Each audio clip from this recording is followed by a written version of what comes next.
Bonjour. Tiens, vous voilà. J'ai une petite réflexion pour vous.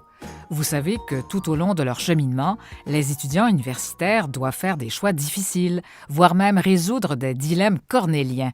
Vous connaissez ça, n'est-ce pas? Oh que oui! Moi, par exemple, j'étais tellement occupée les derniers jours à terminer mon travail de recherche que je n'ai presque pas eu le temps d'étudier pour l'examen de demain matin. J'hésite entre passer la nuit debout pour étudier l'intégralité de la matière et ainsi tenter de sauver les meubles, ou encore de regarder la copie de mon voisin pendant l'examen. Vous feriez quoi, vous? Ouf, je sais pas trop. J'en ai une autre. J'ai un travail à remettre bientôt et je dois faire vite. Je n'ai pas le temps de lire un livre de 300 pages. Je pensais aller sur Internet et glaner, ici et là, quelques extraits. Stop, n'allez pas plus loin. Pour se faciliter la vie, sauver du temps, par simple ignorance ou encore malhonnêteté, certains étudiants sont tentés par ce qu'on appelle la fraude et le plagiat. Vous savez ce que c'est? Le plagiat, c'est l'acte de faire passer pour sien les textes ou les idées d'autrui. Et la fraude est un acte de tromperie fait pour gagner un avantage personnel, parfois au détriment des autres. Vous avez raison. Alors, vous devriez savoir que les exemples que vous avez donnés, c'est de la tricherie. Mais il y a bien d'autres situations. Dans le but d'éclaircir ce qui est permis et ce qui ne l'est pas, l'Université de Montréal s'est munie de 2 règlements disciplinaires sur le plagiat et la fraude, l'un pour le premier cycle et l'autre pour les cycles supérieurs. Souvenez-vous que pour éviter toute situation problématique, il vaut mieux bien planifier son horaire, prévoir du temps pour ses études, pour le travail et aussi pour relaxer. S'organiser évite tellement d'ennuis. Que se passe-t-il lorsqu'un étudiant est fautif? Au premier cycle, le doyen ou son représentant imposera une ou plusieurs des sanctions prévues. Chaque situation est évaluée au cas par cas.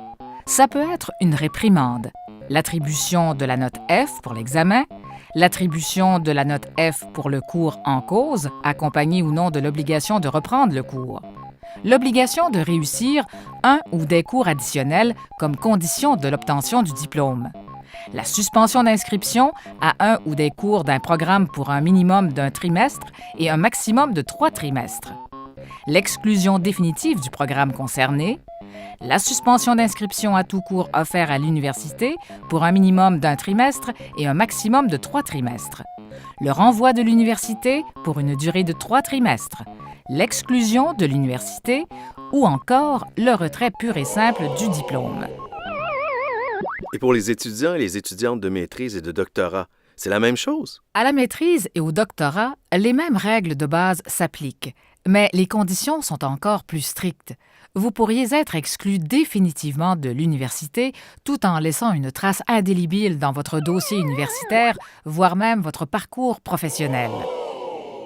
Les conséquences vont bien au-delà du parcours universitaire puisque les diplômés sont des professionnels de tous les secteurs d'activité, des chercheurs et des citoyens engagés dans leur communauté. L'université veut que chacun d'eux soit fier d'un diplôme obtenu honnêtement et sans plagiat. Avec ses règlements disciplinaires sur le plagiat et la fraude, l'Université de Montréal donne un message sans équivoque concernant les règles de propriété intellectuelle, du droit d'auteur et d'intégrité. Elle valorise la contribution originale des étudiants pour évaluer la validité et la crédibilité des idées, des faits et des données rapportées. Le message est clair. L'université veut être juste et équitable envers les étudiants qui respectent les règlements sur la fraude et le plagiat dans leurs travaux et leurs examens au regard de ceux qui choisissent une voie plus facile et interdite. Protéger les réalisations des étudiants par rapport au plagiat ou à la fraude dont ils pourraient être eux-mêmes victimes et garantir la qualité des diplômes. Ces enjeux et défis sont d'autant plus importants dans le contexte d'un accès à l'information rendu plus facile grâce à Internet et les différents environnements numériques. C'est simple, dans tous les cas, lorsqu'une pratique vous semble inhabituelle ou dangereuse, c'est probablement parce qu'elle est interdite. Elle peut avoir de graves conséquences sur votre cheminement universitaire.